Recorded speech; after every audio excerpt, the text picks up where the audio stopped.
فرمائیے، اللہ مجھے شرح صدر کے ساتھ حق سچ بیان کرنے کی توفیق عطا فرمائے، اور اللہ تعالی ہمیں عمل والی باتوں پر عمل پیرا ہو کر زندگی گزارنے کی توفیق عطا فرمائے۔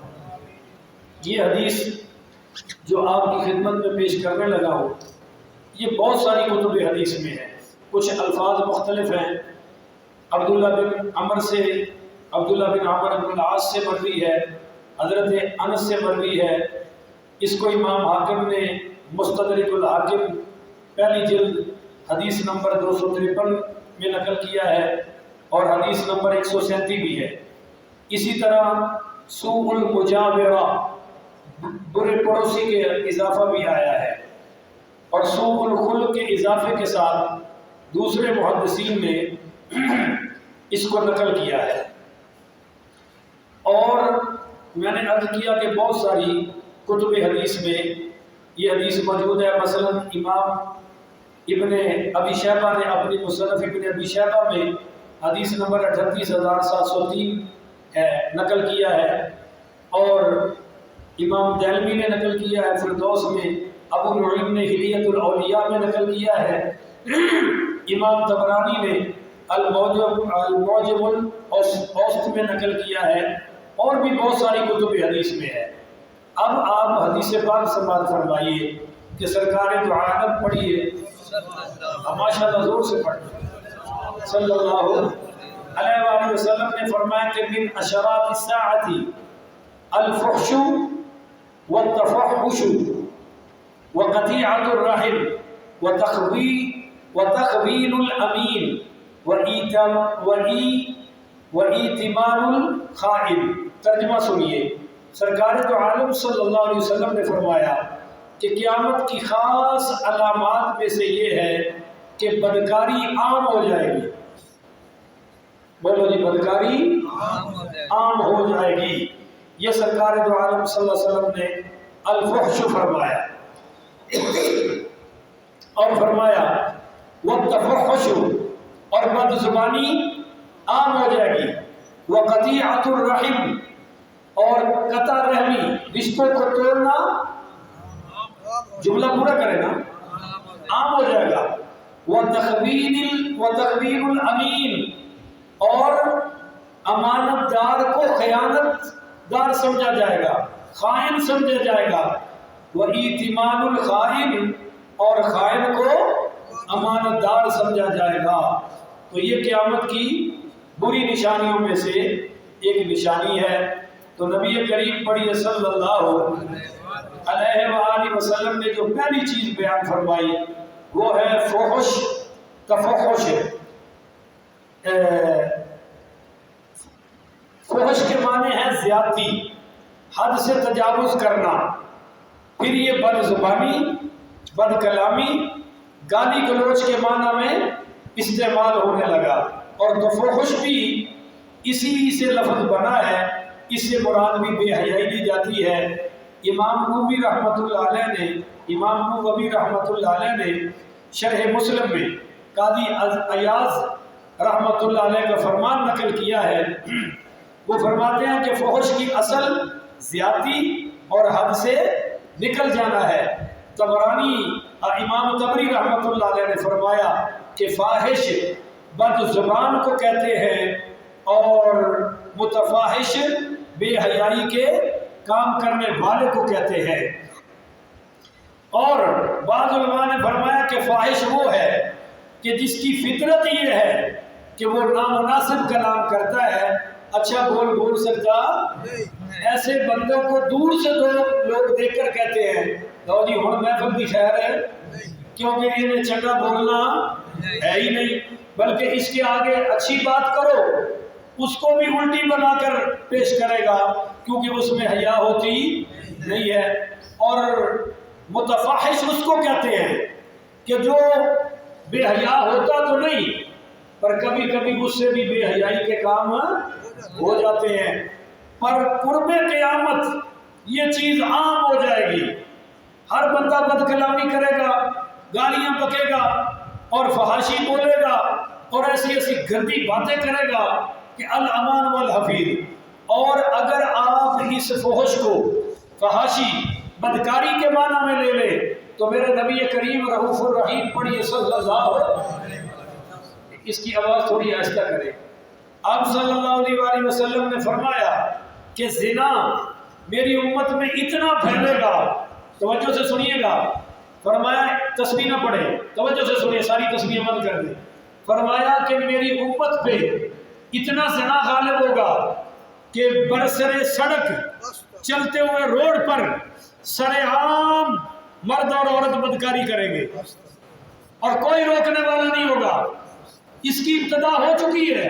میں پچھلے دن گیا اکوڑا خٹک خیبر پختونخوا میں, تو ایک پٹھان کو ہم نے ٹیکسی پہ لیا سوات جانے کے لیے. اس نے راستے میں بتایا, اس نے مجھے کہا مولانا آؤ میں تمہیں پشاور لے چلوں, رات کو سڑکوں پر لڑکیاں کھڑی ہوتی ہیں. اس نے کہا اسلام آباد سر عام لڑکیاں کھڑی ہیں, لوگ آتے ہیں ریٹ طے کر کے لے جاتے ہیں. تو ابتدا تو ہو چکی کہ میرے نبی نے فرمایا کہ سر عام عورت اور مرد بدکاری کریں گے, کوئی روکنے والا نہیں ہوگا, ہر کوئی اپنی میں مست ہوگا. ایک بندہ آ کر کہے گا, اور وہ کیا کہے گا, بھائی بہتر تھا کسی پردے میں چلے جاتے. تو فرمایا یہ اس وقت کا سب سے بڑا ولی اللہ ہوگا کہ چلو میرے دین کی اتنی فکر تو کی کہ کہا بھائی پردے کے پیچھے چلے جاؤ, روکے گا یہ بھی نہیں. تو یہ کام شروع ہو چکا ہے. یقین کریں بسوں میں سفر کرنا حرام ہو چکا ہے. جدھر جاؤ فلمیں لگی ہوئی ہیں, گانے لگے ہوئے ہیں. اللہ تعالی ہمیں اس سے محفوظ فرمائے. دوسری چیز قطع رحمی. بولو لفظ کیا ہے؟ ہو رشتوں کو توڑنا عام ہو چکا ہے. سکا بھائی اپنے بھائی کے گھر بیٹی کا رشتہ دے رہا ہے اور دوسرے مہینے طلاق ہو رہی ہے, تو قبریں جدا ہوگی کہ نہیں ہو گئی؟ یار کچھ بولو تو صحیح. بھائی بہن کے گھر بچے کا رشتہ نہیں کر رہا, اور میں نے کہا ادھر کر لو, کہتا مولانا ساڑی قبریں بھی ٹوٹ جانی ہے. اور نبی کریم رؤوف الرحیم صلی اللہ علیہ وآلہ وسلم نے فرمایا کہ رشتہ داری عرش سے لٹکی ہوئی ہے, اللہ کے عرش سے لٹکی ہوئی ہے, اور وہ کہہ رہی ہے کہ جو مجھے جوڑے گا اللہ اس کو جوڑے گا, جو مجھے توڑے گا اللہ اس کو توڑے گا. اور سرکار دو عالم صلی اللہ علیہ وآلہ وسلم نے فرمایا کہ قطع رحمی کرنے والا, رشتے توڑنے والا, رشتہ داروں سے بول چال بند کرنے والا, یہ کبھی جنت میں داخل نہیں ہوگا. کیا کریں گی یہ داڑیاں, کیا کریں گی یہ پگڑیاں بھائی, اور کیا کریں گی نمازیں اور یہ لمبی لمبی تسبیحاں. بہن سے تو بولنا ہی بند ہے, بھائیوں سے تو سلام دعا ہی ختم ہے. اللہ اکبر کبیرہ. نبی کریم پڑھیے صلی اللہ علیہ وآلہ وسلم نے فرمایا جس قوم میں رشتہ توڑنے والے ہو اس پوری قوم پر اللہ رحمت کے دروازے بند کر دیتا ہے. اور یہاں تو سارے ہی ہم ایسے ہی ہیں بھائی, اللہ ہمیں اس سے محفوظ فرمائے. اور ایک حدیث میں بدخلقی کا بھی ذکر آیا ہے, اللہ اس سے بھی محفوظ فرمائے. ایک حدیث میں پڑوسی کا بھی ذکر آیا, برا پڑوسی. قیامت میں پڑوسیوں کو, قرب قیامت پڑوسیوں کو, پڑوسیوں کی پرواہ. یار بولا تو کرو, میں نے لگتا ہے کہ تسی جنت چو تو میں کسی اور ملک کو آیا. بھائی یہ گھر گھر کی بات ہے کہ پڑوسیوں کو پڑوسیوں کی پرواہ ہے ہی کوئی نہیں ہے. اور میرے آقا کریم مولا مصطفیٰ صلی اللہ علیہ وآلہ وسلم نے فرمایا کہ جبرائیل بار بار آئے. جبریل یا رسول اللہ پڑوسی کا خیال, یا رسول اللہ پڑوسی کا خیال. آقا فرماتے ہیں مجھے ڈر پیدا ہو گیا کہ کہیں اللہ پڑوسی کو جائیداد میں حصے دار تو نہیں بنانے لگا. اللہ اکبر کبیرہ.